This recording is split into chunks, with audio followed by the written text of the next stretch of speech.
होली तो बीत गई। उम्मीद है आपकी होली अच्छी रही होगी, और अच्छी नहीं बहुत अच्छी रही होगी। तो दोस्तों, मैं चंद्रशेखर, आप देख रहे हैं संघर्ष द स्ट्रगल, और आपका स्वागत है ज्योग्राफी ऑफ इंडिया के 52वें एपिसोड में।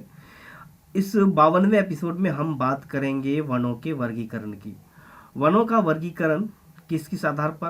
प्रशासनिक आधार पर, स्वामित्व के आधार पर, व्यापारिक आधार पर, गठन या संरचना के आधार पर, उपयोगिता के आधार पर, छतरी घनत्व या कैनोपी के आधार पर, और अंत में वार्षिक वर्षा के आधार पर। हालांकि वार्षिक वर्षा के आधार पर जो वनों का वर्गीकरण है उसको हम नेक्स्ट एपिसोड यानी कि एपिसोड 53 में हम इस पर चर्चा करेंगे। फिलहाल हम बात करेंगे वनों के वर्गीकरण पर, किस पर? प्रशासनिक, स्वामित्व, व्यापारिक, गठन, उपयोगिता एवं छतरी घनत्व के आधार पर जो वनों का वर्गीकरण है, इस पर हम चर्चा करेंगे।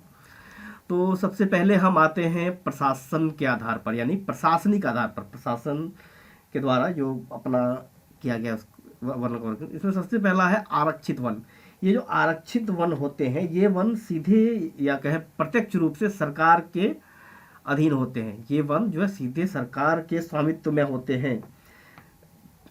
और इसमें क्या हो, और इसके अलावा यहाँ लोगों को प्रवेश तथा लकड़ी एकत्रित करना, पशुचारण, यानी कि कह सकते हैं कि किसी भी तरह मानवीय हस्तक्षेप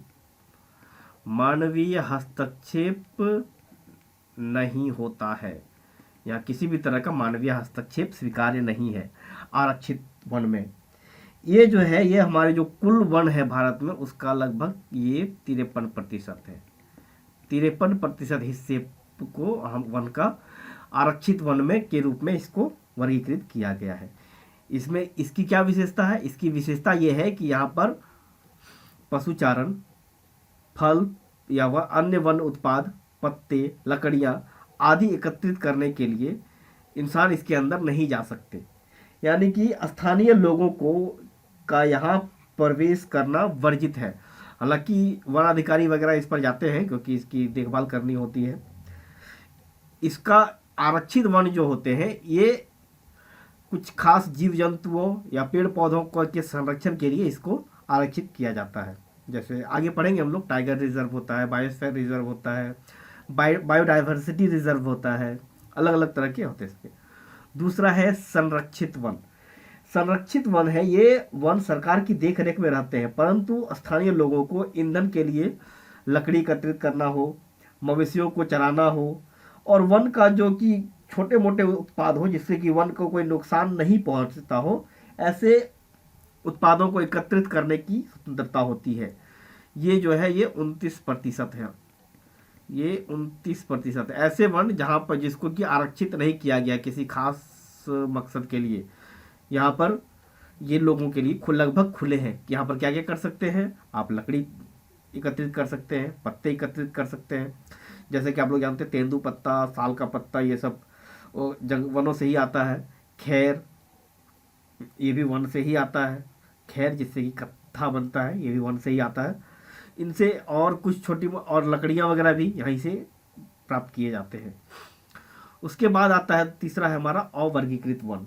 अवर्गीकृत वन जो है ये इसमें आता है कुल 18% है। 18%। यहाँ पर अवर्गीकृत वन वृक्ष काटने, मवेशी चराने पर कोई प्रतिबंध नहीं होता। यहाँ पर किसी भी तरह का कोई प्रतिबंध नहीं है।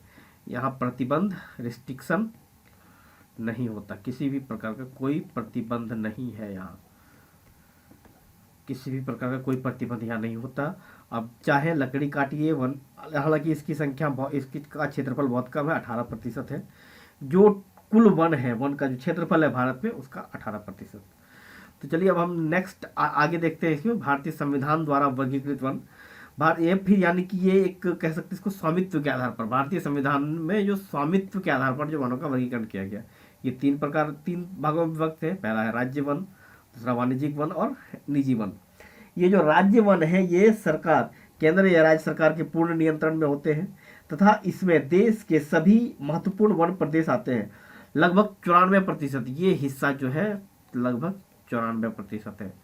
94% जो है राज्य वन है, यानी कि 94% वनों पर सीधे सरकार का नियंत्रण है। उसके बाद आता है वाणिज्यिक वन। वाणिज्यिक वन जो होते हैं, इन वनों का स्वामित्व तथा प्रशासन स्थानीय निकायों जैसे कि नगर पालिका है, पंचायत है, या फिर कैंटोनमेंट है वगैरह, मिलिट्री कैंटोनमेंट वगैरह जो होता है बोर्ड, कैंटोनमेंट बोर्ड, वहां से इसका प्रशासन किया जाता है। देश का लगभग ये कितना 5%, ये 5% क्षेत्रफल है इसका। उसके बाद है निजी वन। इन वनों का स्वामित्व निजी हाथ में होता है। जैसे कि हम लोग अपना अपना जमीन है, उस पर वृक्ष लगा दिए, या फिर जंगल के आसपास होने के कारण वनों का प्रसार हमारे जो कि निजी भूमि क्षेत्र में हो जाता है, उसको कहा जाता है निजी वन। ये क्षेत्र, ये जो होता है वो 1% है, बिल्कुल 1%। 94%, 5%, 1%, पूरा 100% हो गया। राज्य वन कितना है? 94%, वाणिज्यिक वन 5% और निजी वन 1%। अब आगे देखेंगे इसको, अब व्यापारिक आधार पर फिर इसका विभाजन। व्यापारिक आधार पर भी इनको दो तरह से किया गया है, एक विपणन यानी कि मर्चेंटेबल, और दूसरा है नॉन मर्चेंटेबल। एक ऐसा वन जहां पर कि व्यापारिक गतिविधियां की जा सकती है, यानी कि वहां के उत्पादों को सीधे आप खरीद बिक्री कर सकते हैं, और दूसरा है कि जिसकी खरीद बिक्री नहीं होती है। जहां पर ये जो व्यापारिक वन है, मर्चेंटेबल है, ये वन अधिगम्य वन होते हैं, यानी कि ये जो होता है काफी आसानी से एक्सेसिबल होते हैं। देश का लगभग 82% वन इसके तहत आता है। वन का जो 82% हिस्सा इसके अंतर्गत आता है। यानी कि यहाँ से आप लकड़ी इकट्ठा, मतलब व्यापारिक दृष्टि से ये इसका उपयोग किया जा सकता है। यहाँ से लकड़ी इकट्ठा किया जाता है, पत्ता इकट्ठा किया जा सकता है, और जो भी वन उत्पाद है, जड़ी बूटियाँ, फल मूल, ये सारे इकट्ठे किए जा सकते हैं ये व्यापारिक आधार पर, जो कि पहला है विपणन वन, मर्चेंटेबल फॉरेस्ट। उसके बाद है नॉन मर्चेंटेबल। ये जो रीजन होती, ये जो क्षेत्र होता है, यहाँ पर क्या है कि ये एक्सेसिबल नहीं होता है, ये काफ़ी सघन होते हैं या फिर काफ़ी सुदूर के वन होते हैं, जहाँ पर कि आसानी से पहुँचा नहीं जा सकता। इसका प्रतिशत है 18%, यानी कि इसका व्यापारिक उपयोग नहीं किया जा सकता। 18% ऐसे वन है जिसका कि व्यापारिक उपयोग नहीं, जैसे हिमालय में पाए जाने वाले, और फिर या फिर दक्षिण भारत में अक्सर हम सुनते हैं कि नल्ला मल्ला का जो जंगल है, नल्ला मलाई आंध्र प्रदेश का, वहाँ पर वो काफ़ी घने जंगल है, उसका बहुत बड़ा रीजन है जहाँ पर कि आज भी लोग प्रशासनिक पहुँच नहीं है, लगभग नहीं के बराबर है। तो ये जो वन है इसको नॉन मर्चेंटेबल यानी कि अविपण्य वनों की श्रेणी में रखा गया। उसके बाद है संरचना के आधार पर। संरचना के आधार पर देखें तो यहाँ भी दो तरह से इसको वर्गीकृत किया गया है। एक है कोणधारी वन और दूसरा चौड़े पत्ते वाले वन। कोणधारी वन जो है ये पाए जाते हैं पहाड़ी क्षेत्रों में, यानी कि अल्पाइन या ऊंचे क्षेत्रों, ऊंचाई वाले हिमालय, जिसको कि कॉनिफेरस फॉरेस्ट बोलते हैं, हिमालय में ही पाए जाते हैं बेसिकली ये। या आप इसको शीतोष्ण वन होते हैं। ये देश का लगभग जो है कुल वन का 6.5% है।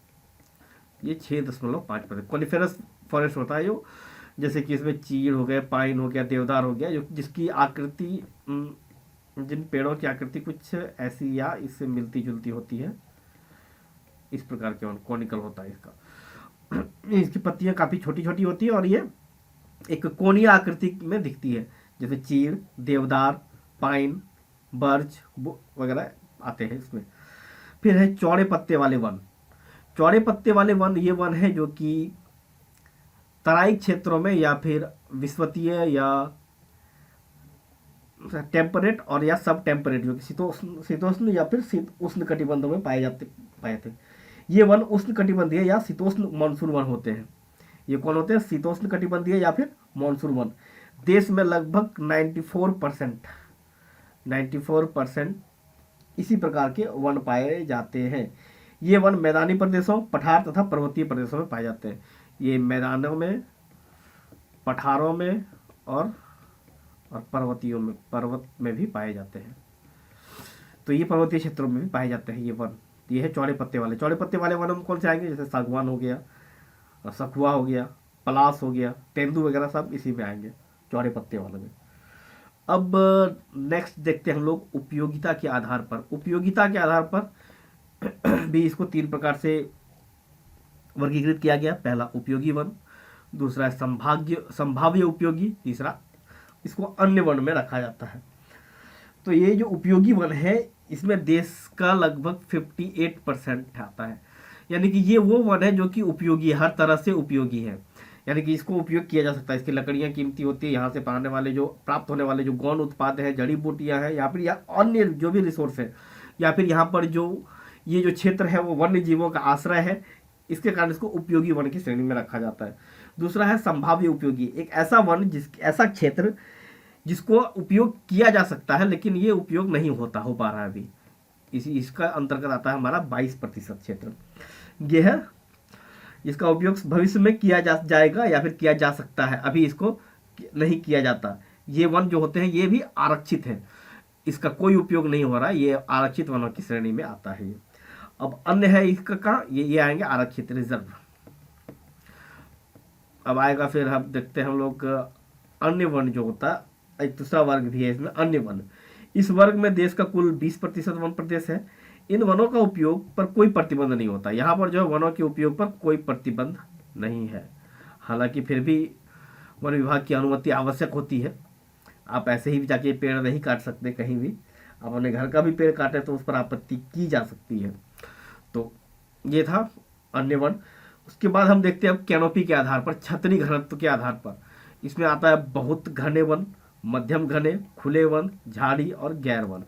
यानी कि आप देखिए सबसे पहले जो कि बहुत घने वन 70% और अधिक वृक्षों की छतरी घनत्व के साथ भूमि।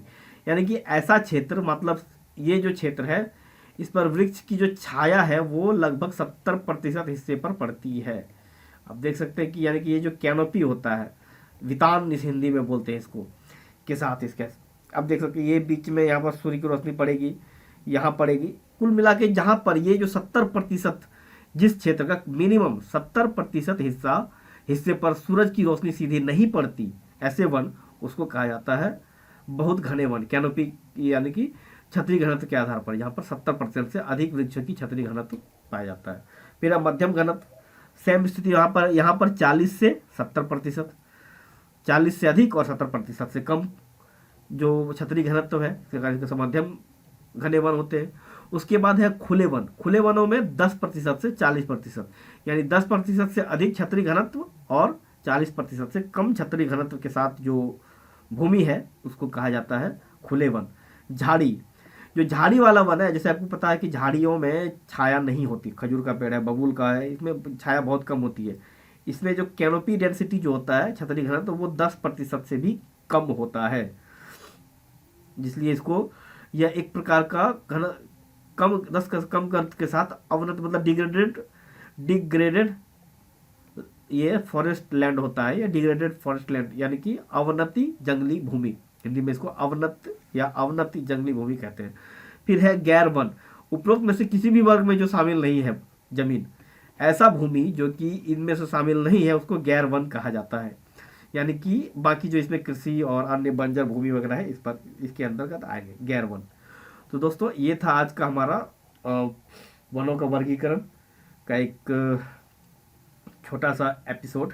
नेक्स्ट वीडियो में हम लोग बात करेंगे वर्षा के आधार पर जो वनों का वर्गीकरण है उस पर, जिसमें हम बात करेंगे इसे के उष्णकटिबंधीय सदाबहार वन, उष्णकटिबंधीय आर्द्र पर्णपाती वन, उष्णकटिबंधीय कटीले वन, उपोष्ण पर्वतीय वन, शुष्क। इसमें 11 प्रकार से इसको विभाजित किया गया आदि वगैरह जो भी है। हिमालय के शुष्क शीतोष्ण वन, पर्वतीय एवं आर्द्र शीतोष्ण वन आदि पर चर्चा करेंगे। ये कुल 11 भागों में विभक्त है, 11 प्रकार के वन होते हैं। मिलते हैं नेक्स्ट एपिसोड में, तब तक के लिए धन्यवाद।